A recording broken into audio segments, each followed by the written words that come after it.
The celebrated scientist James Watson, who discovered the double helix of DNA, and later in life said that black people are less intelligent than white people, has died at the age of 97. The scientist is celebrated really because of his discovery. His death was confirmed by Cold Spring Harbor Laboratory, where he worked and researched for decades. In 1953, the discovery of a double helix was made by him and two other scientists, that is Francis Crick and Maurice Wilkins. This sparked a revolution in medicine, in crime fighting, in genealogy and ethics.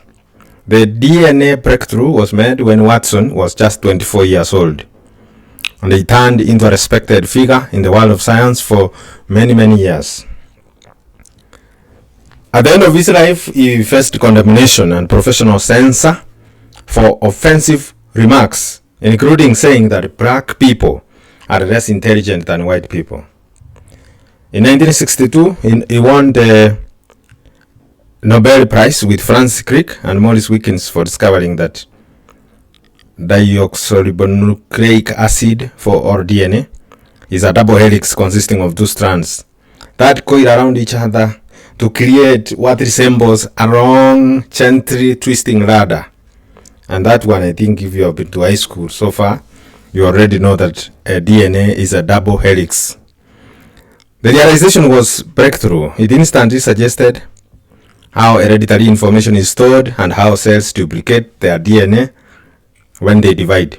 The duplication begins with two strands of DNA pulling back like a zipper. Even non-scientists know the double helix.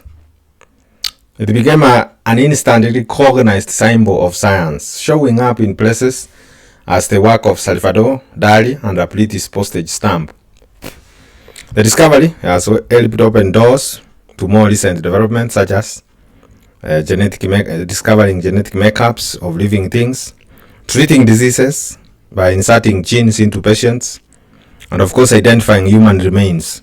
You know, when there is, for example, an aircraft accident, an air crash, a plane crash, you can identify the human remains, especially if they are pumped up.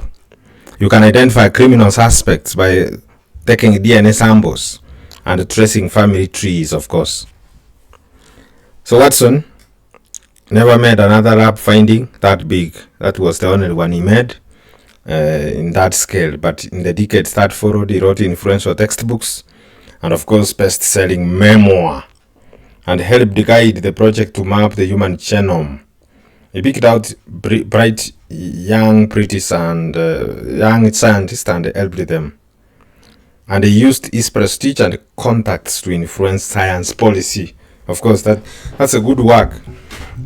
He gained unwelcome attention in 2007 when Sunday Times quoted him as saying he was inherently gloomy about the prospect of Africa because all of our social policies are based on the fact that their intelligence is the same as ours, where all the testing says not really.